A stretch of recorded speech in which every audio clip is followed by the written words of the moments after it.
আমাদের হেফাজতে ইসলামের বেশ কয়েকজন নেতৃবৃন্দ আমাদের সাথে এই মামলা সংক্রান্ত বিষয়াদি খোঁজখবর নেওয়ার জন্য তারা এসেছিলেন ট্রাইব্যুনালে।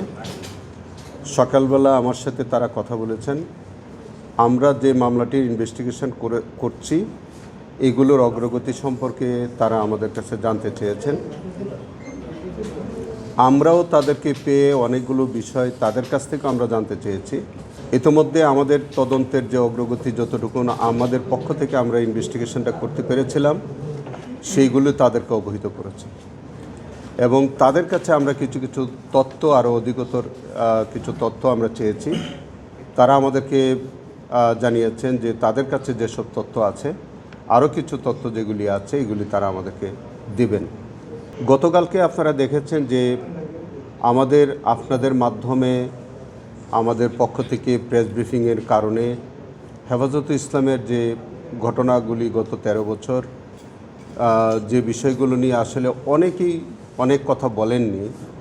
গতকালকে এই দিবসটি পালন উপলক্ষে অনেকগুলো অর্গানাইজেশন আমাদের হেফাজতে ইসলামের এই ঘটনার উপরে অনেকেই নানান ধরনের কর্মসূচি পালন করেছেন। আমরা ঢাকা বিশ্ববিদ্যালয়ে বিভিন্ন প্রোগ্রাম দেখেছি, বিভিন্ন সংগঠনের পক্ষ থেকে তারা কথা বলেছেন। হেফাজতে ইসলামের পক্ষ থেকেও দেখলাম যে অনেকগুলো তারা কথা বলেছেন, সেখানে অনেকগুলো তারা ডিসপ্লে করেছে। এই জায়গাগুলো থেকে আমরা ওখান থেকে আমাদের ইনভেস্টিগেশনের সহায়ক কিছু তথ্যচিত্র আছে বলে আমাদের কাছে মনে হয়েছে। Lily ultra soft serum gel, যা গভীর থেকে স্কিনে দেয় 3 গুণ সিরাম হাইড্রেশন। সিরাম জেল হাইড্রেশনে ব্রাইট থাকো সব সিজনে। সেটা আজকে আমাদের হেফাজতে ইসলামের নেতৃবৃন্দদের কাছে আমরা বলেছি যে আপনাদের যেসব তথ্যচিত্র আরও আছে আমাদের জানার বাইরেও যদি কোনো কিছু থাকে সেই বিষয়গুলো আমাদেরকে একটু দিয়ে আমাদের তদন্তটাকে সহায়তা করবেন।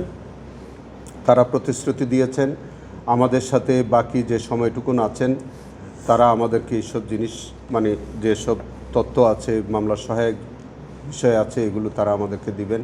আমাদেরকে আমরা যখন যেভাবে তাদের কাছ থেকে আমরা যেগুলো চাইব সেগুলো তারা আমাদেরকে দিয়ে সাহায্য করবে। এইগুলি আমাদের সাথে মূলত আলোচনা হয়েছে যে তাদের কিছু কিছু শহীদ পরিবার আছে, আমরা অনেক শহীদের নাম পেয়েছি কিন্তু শহীদ পরিবারগুলোকে আমরা শনাক্ত করতে পারছি না এখনও। সেইগুলো সম্পর্কে তাদের কাছ থেকে আমরা সাহায্য চেয়েছি। সেই পরিবারের সন্ধানগুলো যদি তারা আমাদেরকে দিতে পারেন তাহলে সেটা আমাদের তদন্তটা আরও বেশি সুবিধা হয়।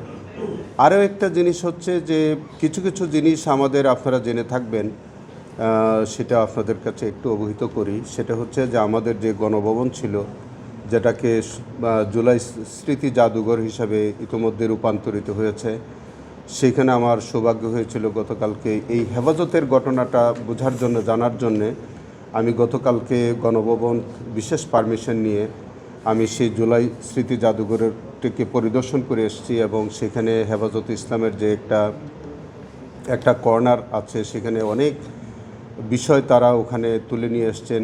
সেখান থেকেও আমরা এভিডেন্স সংগ্রহ করবার জন্য কিছু তথ্য আমি সেখান থেকে নিয়ে এসেছি। সেখান থেকেও আমাদের তদন্তে সহায়ক হবে বলে কিছু কিছু জিনিস আমরা সেখান থেকেও পেয়েছি।